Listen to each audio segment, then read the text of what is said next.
आप सभी को अंतर्राष्ट्रीय महिला दिवस की बहुत शुभकामनाएं। शुरुआत करेंगे 25 बड़ी खबरों से। आज अंतर्राष्ट्रीय महिला दिवस के मौके पर दिल्ली की रेखा गुप्ता सरकार अपने चुनावी वादे के मुताबिक महिला समृद्धि योजना शुरू कर रही है। इसके तहत 18 से 60 साल उम्र तक की महिलाओं को हर महीने 2500 रुपए मिलेंगे। जिन महिलाओं की सालाना घरेलू आय 3 लाख रुपए से कम है, उन्हें इस योजना का लाभ मिलेगा। अंतर्राष्ट्रीय महिला दिवस के अवसर पर गुजरात के नवसारी जिले में प्रधानमंत्री मोदी एक बड़ी जनसभा में हिस्सा लेंगे। खास बात यह है कि इस बड़े कार्यक्रम में केवल महिला पुलिसकर्मियों का सुरक्षा घेरा ही तैनात किया गया है।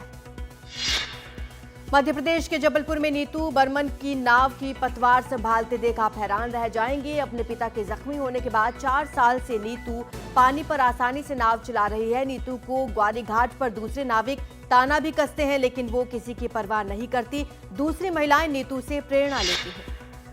9 देशों की महिला राजदूतों के समूह ने अदानी ग्रुप की क्लीन एनर्जी और दूसरी परियोजनाओं में शामिल महिला वर्कफोर्स की तारीफ की। इनमें लग्जमबर्ग, रोमानिया, स्लोवेनिया और दूसरी महिला दूतों का एक प्रतिनिधिमंडल शामिल है, जिसने गुजरात में कच्छ जिले के खावड़ा में अदानी समूह के अक्षय ऊर्जा और दूसरी परियोजनाओं का जायजा लिया।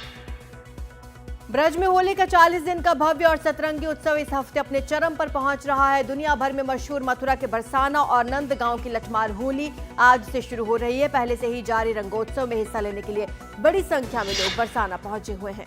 संभल के हरिहर विष्णु मंदिर जाने की मांग को लेकर अखिल भारतीय हिंदू परिषद के कार्यकर्ताओं ने एसडीएम कार्यालय पर हवन और भजन कीर्तन किया। एसडीएम को एक ज्ञापन सौंपकर हरिहर विष्णु मंदिर में पूजा करने के अधिकार की मांग की।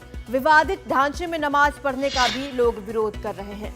अलीगढ़ मुस्लिम विश्वविद्यालय में होली मिलन की इजाजत नहीं मिलने पर करणी सेना ने धमकी दी कि 10 मार्च को करणी सेना एएमयू में होली खेलने जाएगी। करणी सेना ने एएमयू में हिंदू छात्रों के होली मिलन समारोह का समर्थन किया। एएमयू प्रशासन ने किसी विशेष आयोजन की इजाजत नहीं दी।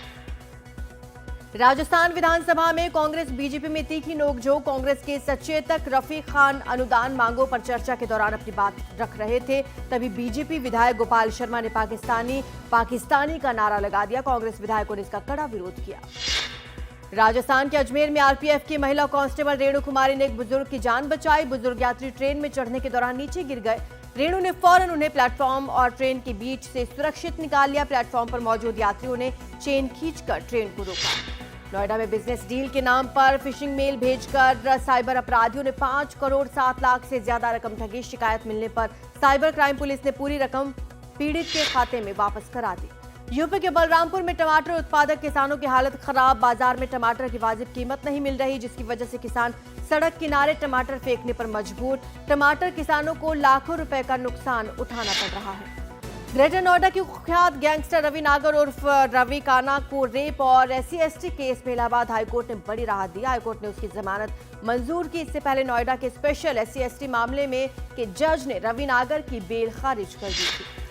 लखनऊ के गोमती नगर में सरेआम फायरिंग की घटना से हड़कंप। वैष्णव एंटरप्राइजेस के दफ्तर में जाकर वहां के कर्मचारी पर जानलेवा हमला किया गया। जमकर बवाल और 2 राउंड फायर के आरोपी विवेक भदौरिया को पुलिस ने गिरफ्तार किया। यूपी के प्रतापगढ़ में पट्टी तहसील के एसडीएम चैम्बर में एक वकील ने दूसरे गुट के वकीलों पर फायरिंग कर दी। वहां मौजूद कुछ वकीलों की सूझबूझ से बड़ी अनहोनी टली। गोली एसडीएम दफ्तर की छत पर लगी, जिससे किसी को नुकसान नहीं पहुंचा। पुलिस ने मामला दर्ज कर छानबीन शुरू की। यूपी में होली के रंग बिरंगे त्योहार से पहले मिलावटखोरों के खिलाफ खाद्य विभाग ने जंग छेड़ दी है। इसी कड़ी में बुलंदशहर के सराय छबीला गांव में नकली देसी घी बनाने वाली फैक्ट्री पर छापेमारी की गई, जिसमें करीब 60 लाख रुपए कीमत का 10,000 किलो से ज्यादा मिलावटी घी जब्त किया गया।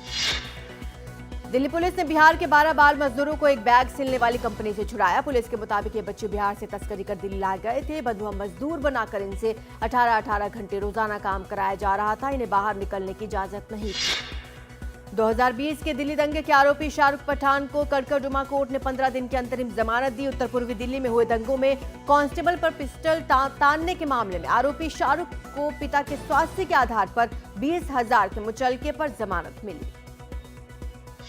दिल्ली में रानी झांसी रोड और पहाड़गंज में अवैध झुग्गी झोपड़ियों को दिल्ली सरकार और नगर निगम की साझा कार्रवाई में ढहा दिया गया। प्रभावित झुग्गी वासियों का दावा है कि करीब 50 साल से यहां वो रह रहे थे, उन्हें बिना नोटिस के हटाया गया। ये लोग अब सरकार से पुनर्वास की मांग कर रहे हैं। पंजाब के पटियाला में गेट नंबर 23 के पास पुलिस और ड्रग तस्करों के बीच मुठभेड़, जिसमें ड्रग तस्कर संदीप कुमार को गोली लगी। हथियार बरामद करने के लिए संदीप को साथ ले गई पुलिस, पर उसने फायरिंग की। पुलिस की जवाबी कार्रवाई में वो घायल हुआ। उसके खिलाफ 25 से ज्यादा मामले दर्ज है।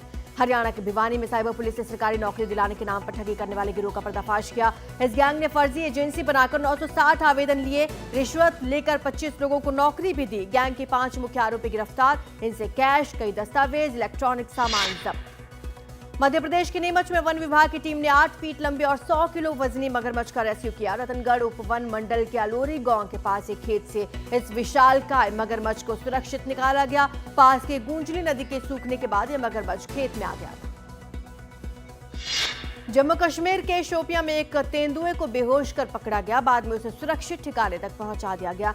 वन विभाग के कर्मचारियों को तेंदुए के पेड़ पर होने की सूचना मिली थी, जिसके बाद उसे बेहोश करके पकड़ा गया। तमिलनाडु के तिरुटानी में एक तेज रफ्तार टिप्पर लॉरी ने नियंत्रण खो दिया, एक बस से टकरा गई। इस हादसे में 5 लोगों की मौत, 20 लोग घायल। घायलों का सरकारी अस्पताल में इलाज जारी। लॉरी चालक मौके से फरार, पुलिस हादसे की जांच में जुटी। अमेरिकी राष्ट्रपति डोनाल्ड ट्रंप ने एक बार फिर भारत का नाम लिया और कहा कि भारत टैरिफ में कटौती के लिए सहमत है। ट्रंप ने कहा, भारत हमसे भारी टैरिफ वसूलता है, आप भारत में कुछ भी बेच नहीं सकते। अमेरिकी राष्ट्रपति डोनाल्ड ट्रंप का कहना है, उन्होंने ईरान के सुप्रीम कमांडर को उनके बढ़ते परमाणु कार्यक्रमों को लेकर एक खत भेजा। ईरान के सबसे बड़े नेता अयातुल्ला अली खामेनेई ने ट्रंप के पत्र को लेकर कोई आधिकारिक पुष्टि नहीं की है।